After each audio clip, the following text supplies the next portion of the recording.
Assalamualaikum warahmatullahi wabarakatuh. Bagaimana kabar kalian hari ini? Tetap sehat dan semangat dalam belajar ya. Dalam pembelajaran daring agama Islam kali ini, kita akan belajar tentang mengasah pribadi yang unggul dengan tata krama, santun, dan malu. Perkembangan teknologi menjadi kita dengan mudah berkomunikasi satu sama lain sebagai makhluk sosial. Namun kita seringkali lupa dengan kemajuan teknologi untuk menjaga sopan santun dan tata krama dalam pergaulan. Islam menganjurkan agar dalam bergaul dengan orang lain hendaknya disertai dengan penghormatan dan sopan santun, baik secara individu maupun kelompok. Nah, dalam bab kali ini kita bahas tentang tata krama. Adapun tujuan pembelajaran kita pada hari ini agar siswa mampu mendeskripsikan pengertian tata krama, santun, dan rasa malu. Kemudian menyebutkan dalilnya, lalu menjelaskan contoh perilaku tata krama, santun, dan malu, kemudian menerapkan tata krama di lingkungan keluarga, sekolah, dan masyarakat. Tata krama berasal dari dua kata, yaitu tata yang artinya aturan, adat, dan norma ataupun peraturan, sedangkan krama itu sendiri sopan santun atau perilaku yang santun. Jadi pengertian tata krama adalah aturan turun-temurun yang berkembang dalam suatu budaya masyarakat yang mengatur pergaulan antar individu atau kelompok untuk saling pengertian dan norm hormat menghormati menurut adat yang berlaku. Sebagai umat Islam, hendaknya kita selalu bertata krama dalam kehidupan sehari-hari dengan baik. Perilaku tata krama dalam kehidupan. A. Tata krama dalam berbicara. Saat kita berbicara, hendaklah memperhatikan hal-hal berikut. Pertama, agar tidak mengganggu lawan bicara, suara hendaknya sekedar cukup terdengar oleh lawan bicaranya.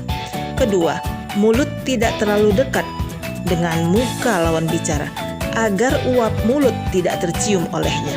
Ketiga, berbicara dengan tenang dan tidak tergesa-gesa. Keempat, jangan tertawa jika mulut penuh berisi makanan. 5. Berbicara di hadapan orang lain dengan kata-kata yang baik. B. Tata krama dalam pergaulan. Bergaul yang baik adalah pergaulan dari hati dengan penuh keikhlasan. Dasar-dasar tata krama dalam pergaulan antara lain: 1. Bersikap sopan dan ramah kepada siapa saja.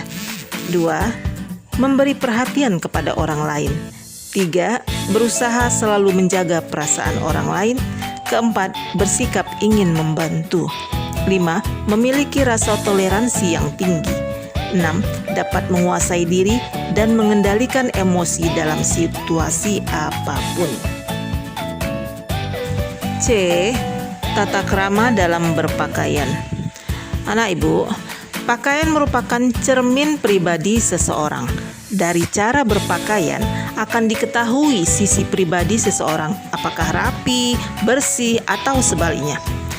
Pakaian jasmani adalah pakaian yang berfungsi menutup aurat, sebagai pelindung dari sengatan panas dan sebagai pelindung dari udara dingin.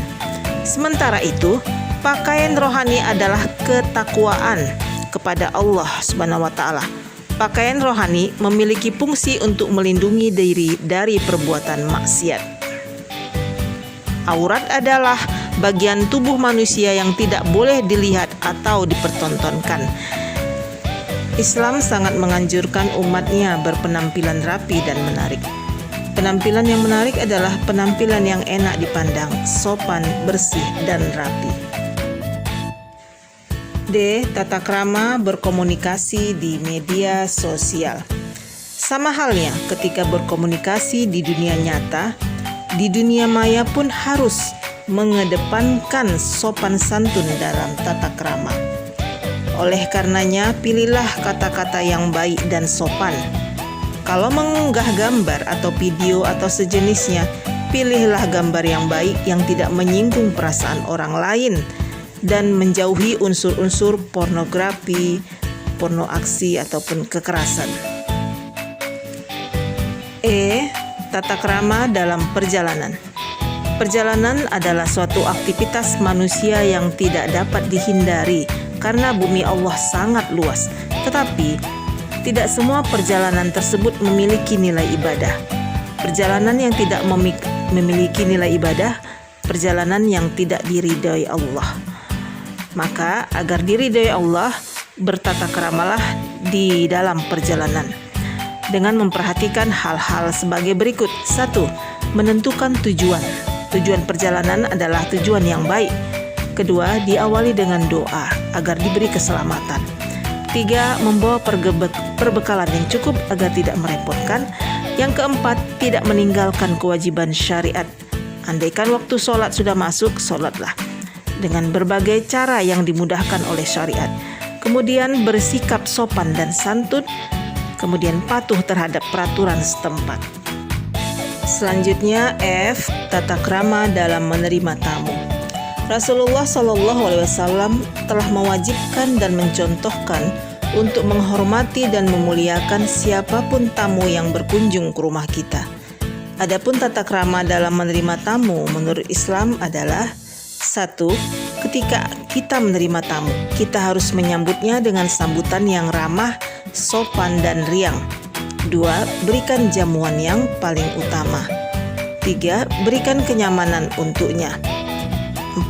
Ketika tamu hendak pulang, antarkan hingga ke depan. Berikutnya adalah penerapan tata krama di lingkungan sekolah, keluarga, dan masyarakat.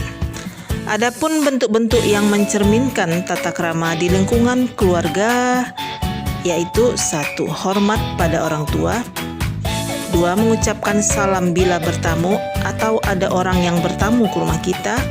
3. Kita sebagai tuan rumah mesti sopan dan mempersilahkan masuk. 4. Bila ingin bepergian, selalu berpamitan kepada orang tua ataupun pada orang yang ada di rumah. Dan begitu sebaliknya, bila datang ke rumah, orang selalu mengucapkan salam.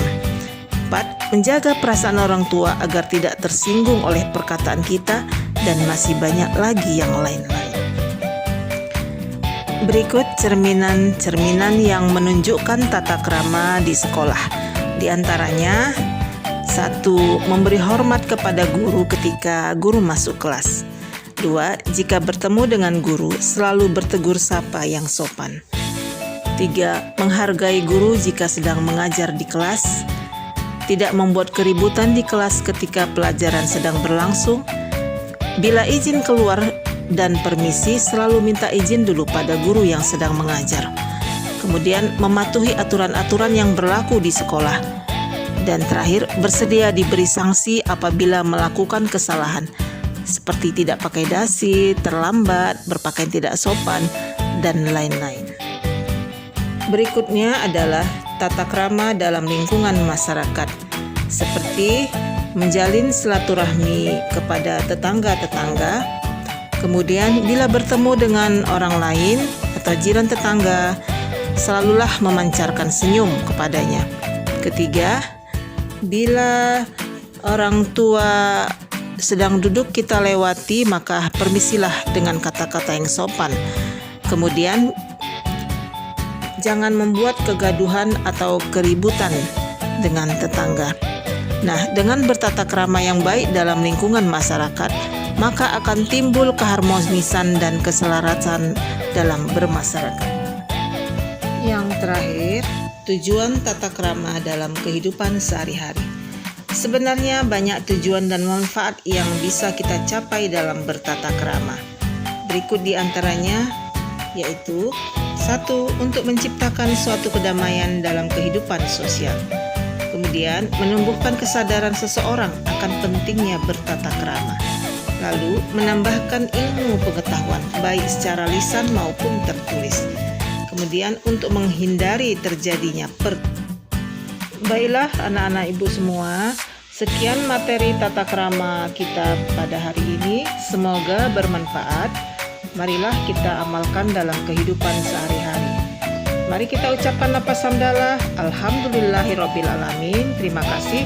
Wassalamualaikum warahmatullahi wabarakatuh.